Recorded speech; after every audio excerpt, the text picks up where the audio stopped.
Welcome to this edition of Cigar Chat. In this edition, I wanted to go ahead and talk about the 1983 movie Scarface.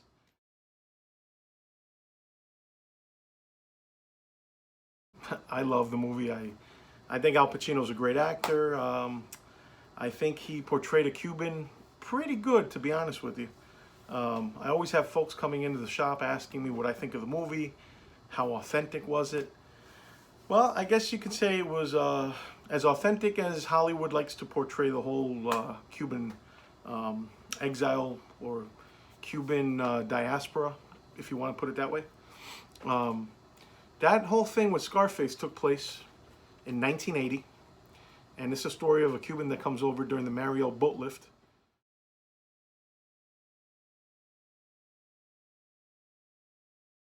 Which is basically when Fidel Castro, when he was talking to the people in the plaza of the revolution in Cuba, you know, to I don't know how many thousands of Cubans, 100,000 Cubans, and he said something to the effect of, if you can join the efforts and the heroism of this revolution, we don't want you, we don't need you, you can go. Revolucionario, quien no tenga sangre revolucionaria, quien no tenga una mente que se adapte a la idea de una revolución, quien no tenga un corazón que se adapte al esfuerzo y al heroísmo de una revolución, no los queremos, no los necesitamos.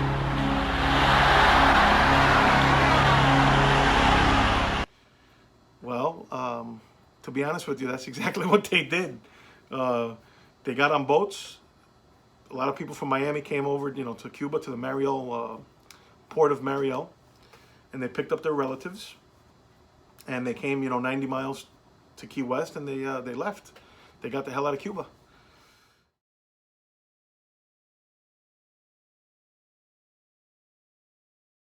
And that was, I want to say, in March and April of 1980. So by the time that happened, towards the end, about 100,000 Cubans pretty much left the island.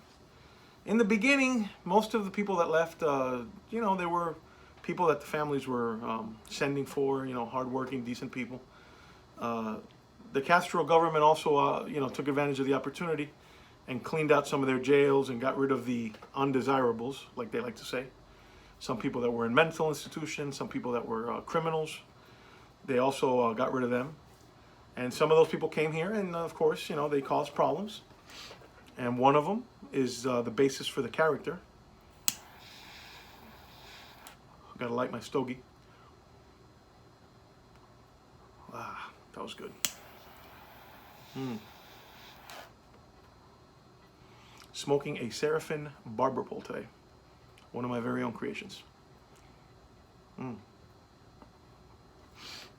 But anyway, so one of them was the basis of the movie. The fictional character named Tony Montana is one of those guys. You know, he was a criminal in Cuba, comes over to, you know, to the United States, and his whole attitude is, you know, to me it doesn't matter what I have to do to make it here. He goes, either way, I was in jail in Cuba, so no matter what I do here, I'm already better off than I was over there. And you know, I hate to say it, there was a lot of people that that's the attitude that they had, and they got involved in the drug business in Miami. And a lot of them made a lot of money. A lot of them got killed also, which is, of course, what happens when you get into that kind of work, into that kind of business. But I could tell you, like, I remember, I mean, I grew up in Jersey, but every summer I would come to Miami to visit relatives. And I remember during that time, a lot of people, you could see them. I mean, like, they were wearing their gold, and they had these really big cars, like, you know, fancy Jaguars and Cadillacs, and all sorts of luxury automobiles. And man, they spent money like it was going out of style. I mean, they were pretty much revolutionizing Miami at the time, and you know, they made a lot of money, and they put that drug money into other things, and the city kind of built up around the drug money, you know.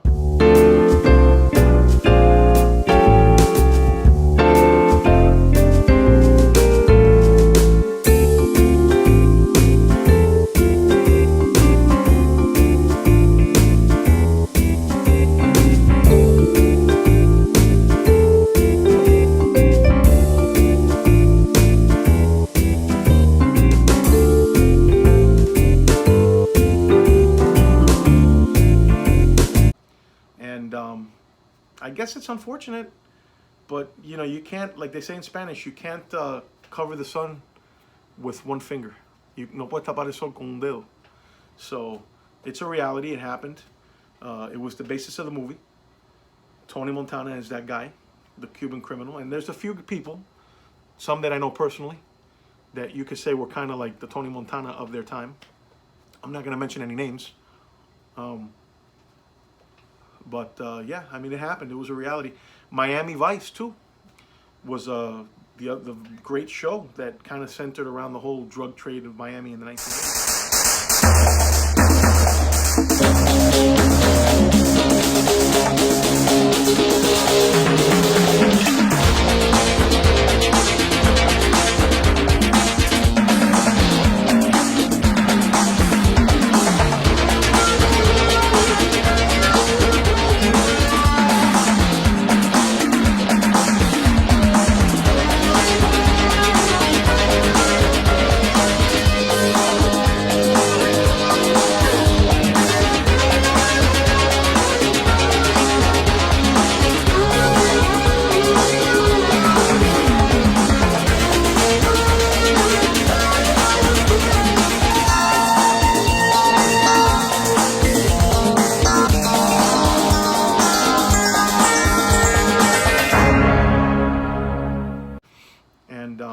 There's actually a video, or yeah, it's a, you know, like a documentary, I guess, on Netflix. It's called Cocaine Cowboys. Now they have a second part to it, The Boys, Cocaine Cowboys, The Boys, and it talks about two other Cuban guys, which is Willie Falcone and Sal Magluta. And those two guys, man, they were big. They had their own powerboat. We'll see what happens when we get out there today. Don't believe it. Who just came into this picture here is the one and only Sal Magluta, the man who really is the driving force behind the Seahawk race team. The way it's going, it looks like you may end up with a third national championship, too, somewhere along the way. Well, I'll take it. Why not? 3 in a row is not too bad. I guess they're coming threes. Willie Falcone, driver of Seahawk. Willie Falcone looks very confident to me today. I want to wish him the best of luck. Thank you. Well, there's the yellow flag and the flare. They are now out on the course. And right off the back, look at these two cats going at it, a drag race, if you will. Willie Falcone makes a bid for the lead over Sal Magluta. Uh-oh, Sal Magluta spins out. You're going to see the number 20, Willie Falcone, go by, and now he has moved up. Whoa, and we're starting to fly. Jesse James has taken over the lead. Willie Falcone, he's finding some extra power. Whoa! Jumps up and down back there. He knows. They are waving out there. Look at the excitement in that crew now. What a thrill for this crew to come in here, really as the second vote of the Seahawk team. Look who's excited here. Their teammates who broke early. Look at Sal Magluta do a dance. This team is going to be celebrating for 3 weeks, I think.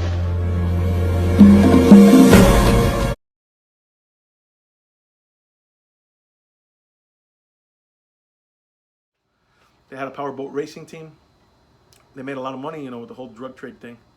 And, you know, it's just one of those things, like, of course they got into it. Their family suffered. I mean, they made a shitload of money, but, I mean, it was at what price, you know? It was at an expense.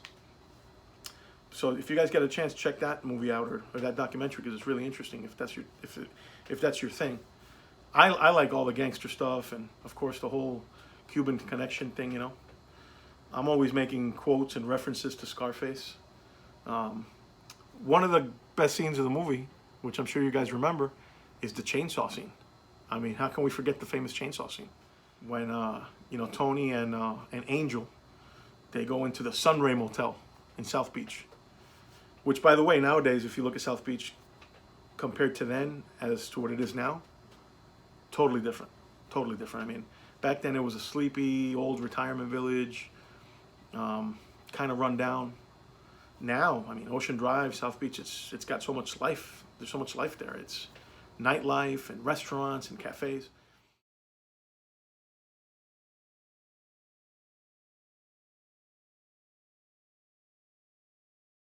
But anyway, the famous chainsaw scene takes place at the Sunray Motel. And that happened a lot of times in Miami. I mean, that was what you call un tumbe, which meant, you know, you were going to go do a deal, and then one of the other parties figured that they're going to rip you off. And a lot of times it was the Colombians versus the Cubans, or that's basically how the whole thing started, you know. And the Colombians, when they went into Miami, they didn't speak English. And the Cubans had already been there for about 25, 30 years. So a lot of the Cubans there, they already knew English, and they could, you know, they could move the stuff, move the product. And that's why the Colombians basically used the Cubans as their distribution. But then what ended up happening was there was a lot of massacres and stuff. Like in 1979, the famous Dadeland Massacre. 79 was the year when things began to get really serious. But certainly Dadeland really was the defining moment. First public shot in the cocaine wars. The shootout occurred at about 2:30 this afternoon when 2 or more Latin males entered the Crown Liquor Store here on the west end of the Dadeland Mall. They were followed by 2 or 3 other Latin males, and then the shooting began. I mean, we knew exactly the minute we heard that. It was another Colombian drug-related machine gun. Right now, 2 people are dead, and there are others injured. Inside the liquor store, 1 Colombian national and another non-Cuban Latin suspected of drug trafficking lay face up in a pool of blood. But I went racing down there, and I said, I'm from the Miami Herald, you know, what happened here? And the cops were just shocked and askance. I have never seen in my life an extensive amount of, how would you put it? Well, July 1979, I had been in homicide about 2 years, but this was just beyond the scope of anything but anybody could have imagined it up until that date. Well, there was this glass, there was debris all over the place. There were bullet casings on the wall, on the floor, on the shelf. It just looked like a old Western shootout. The assailants sprayed gunfire all around the parking lot. Did you see what happened to them when the shooting was over? They ran. Where? I don't know. I was running. Innocent bystanders dove for cover. Cars were riddled with machine gun fire, gas tanks spilling out. Actually, there were 2 scenes. There were the primary scene where the 2 dead bodies were inside Crown Liquors. But the secondary scene, which is where I was assigned to, was what has become known as the War Wagon.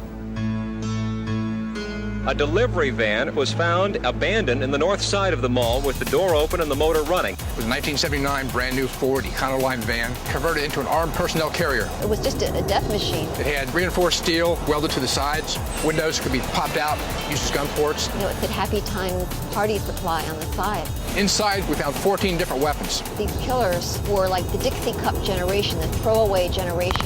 They would shoot a gun until it was empty, throw it down, and pick up another one. And you name it. Shotguns, carbines, a MAC-10, an Uzi, assorted handguns, ammunition for all of them. The War Wagon was really, I think, the big turning point where the police realized what they were up against and how outgunned they were. What would the amount of weaponry in that van indicate to you? Well, they were well armed, we can say that, and they came prepared to do battle. Bullets were flying everywhere. The final tally were that 86 rounds had been fired by all the weapons. God knows, I don't know how many times these people were shot. There's just so many bullet wounds over these victims that it just made it impossible for me to determine the exact number of shots. You did the standard follow-up leads. The truck had been falsely registered. The firearms had been bought under false names. You went to the addresses, and the ones that were good, the people had fled. So it was your typical Colombian case, you know, went nowhere fast. Officers searched the surrounding neighborhood for more than an hour, but turned up no suspects. They said another open pending. Open pending means an unsolved case because we had had no success whatsoever to date closing a Colombian murder. We had a brand new phenomenon here. The level of violence was unprecedented. The sophistication was unprecedented. I think this was the first case where we had actually a machine gunning in a public place middle of daylight, shoppers and passersby around. Of course, after that, that happened frequently. It was the beginning of a war. Was the godmother, La Madrina, Griselda Blanco. She wanted to, you know, get rid of a few people in Miami, mostly Colombians, and she picked the Dayland Mall in the Kendall area to be the site of the famous massacre. And that was kind of when things in Miami started getting really, really violent with the whole drug trade. There was a lot of people showing up dead, you know, on the street, gunned down. I mean, automatic weapons. It got really crazy. And I think Oliver Stone and Brian De Palma's movie of Scarface is a good you know, sense of what was going on at that time.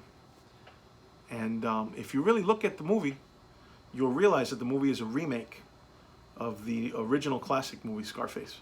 So what they did was they got the storyline of the original gangster flick Scarface, and they adapted the whole Cuban Marielito, Mario Boatlift immigrant to the story. And I mean, I enjoy it.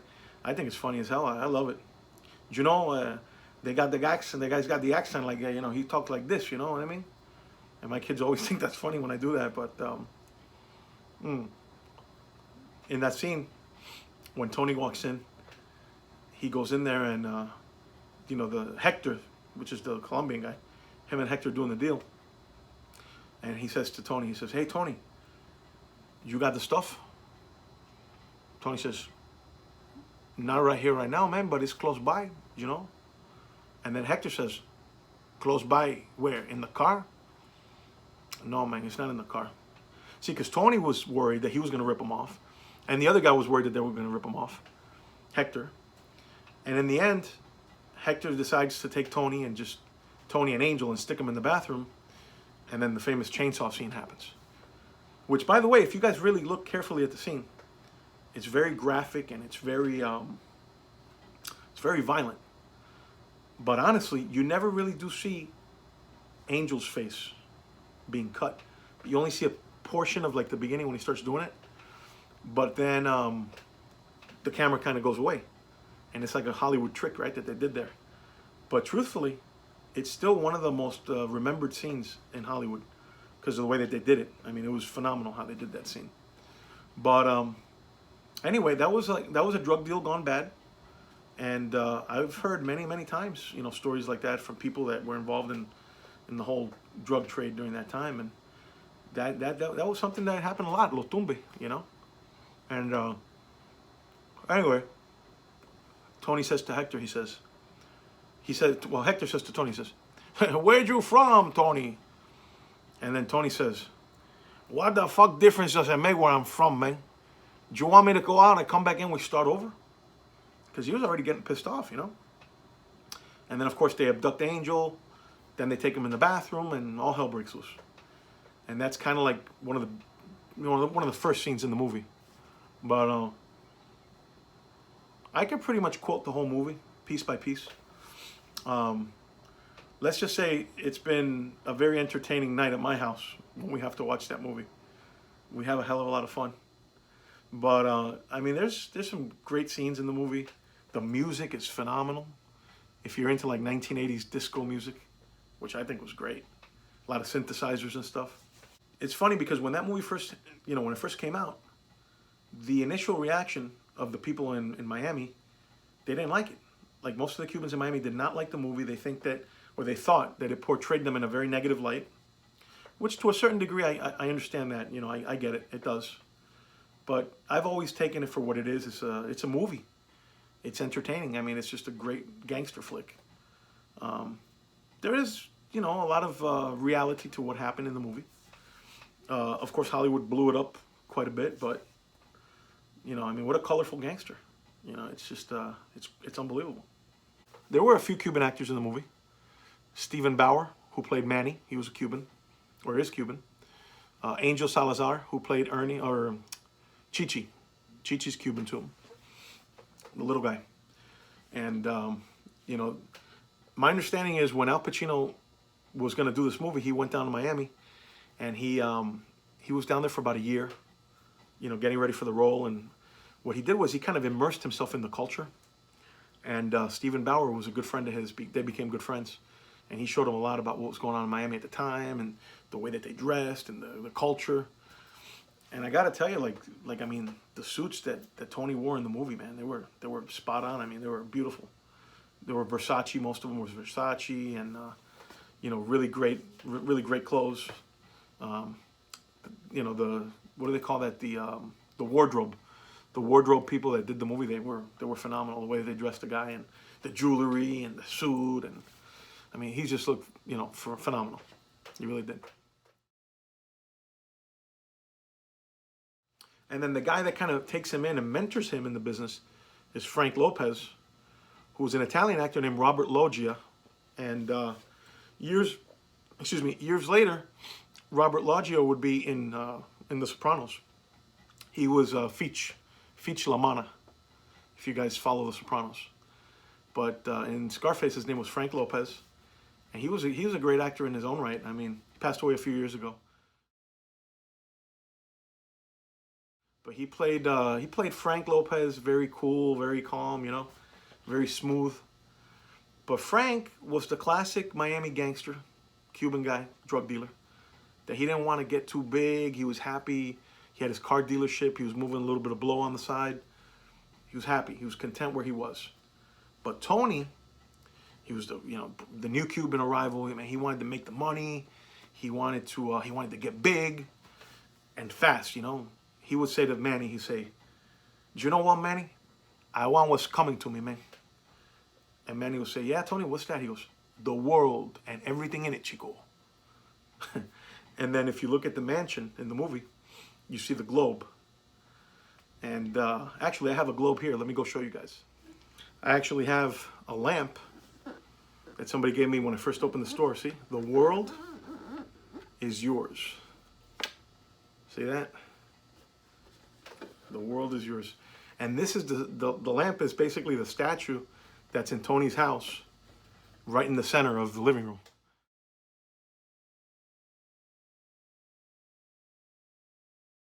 But I know he got that from the Goodyear blimp that used to have that phrase, "The world is yours." So he kind of adopted that. And I can tell you, like, I've met a lot of people that were like Tony Montana's and did that kind of work, and you know, that's how they were. They wanted what was coming to them, you know, like they thought that they were entitled to this, right? And they just, you know, they came from Cuba, just like they would come from any other country, and their appetite, you know, was so big. They wanted it all. So Tony wanted the world and everything in it, you know. And I remember when this movie came out, I was a little kid, and my parents rented the movie. We were living in New Jersey at the time, of course. And my dad brought it home on VHS and popped it in the VCR. He didn't want me to watch it, right? But he had his friends over, dear friends of ours, I still remember. One of them is gone now too. But anyway, we watched the movie, and he was like, "I don't want you to watch it. Go to your room." "Yeah, right, okay." So I snuck back into the living room, and I started watching it with the machine guns and my little friend. Say hello to my little friend. Boom! You know, I got to tell you, being a little kid and watching that movie, I was like, I've never forgotten it, you know. But initially, when they were filming this movie in Miami, the Cuban exile community, they didn't want it filmed in Miami because they were like, it portrays the Cubans in a bad light. So wouldn't you know that they went ahead and moved the filming of the movie, some of it, from Miami to Los Angeles. So LA becomes Miami in the movie, you know. And you know, that's pretty much how it went down. But, you know, I could say, let's see, 83, so what, like 27, no, God, no, hold on. Oh, wow, 30? Am I right? Is it 30 years? Yeah. Almost 40 years, wow, shit. It's going to be almost 40 years old. So 30-something years later, the movie is a classic. People still love it, still watch it, still love it. But you can totally say that movie kind of got a cult following after the fact. I would say that it wasn't as big in the box office. Like now they make a movie, it's huge in the box office. That one was kind of like, not mediocre, but I think it did better years later. And I think even Al Pacino, I remember watching an interview from him one time, and he said something to the effect of, I never thought he goes, I knew the movie was going to be big, but I never knew how big it was going to be until all these years later, you know? And I have to agree. I mean, it's definitely a Hollywood classic. I love it. So if you guys get a chance to watch it, I mean, if you haven't seen it yet, check it out. It's probably about 2.5 hours long, but it's really entertaining. Hopefully one day I'll be able to watch it with you and we can have some fun quoting some of the lines and stuff. But just wanted to make the Cigar Chat video about Scarface. And of course, make a little shout out to my cigars. This is the Serafin de Cuba Barber Pole 2-wrap, one of our best ones. But thanks for watching, guys. I hope you enjoyed this video. And remember to hit like and subscribe.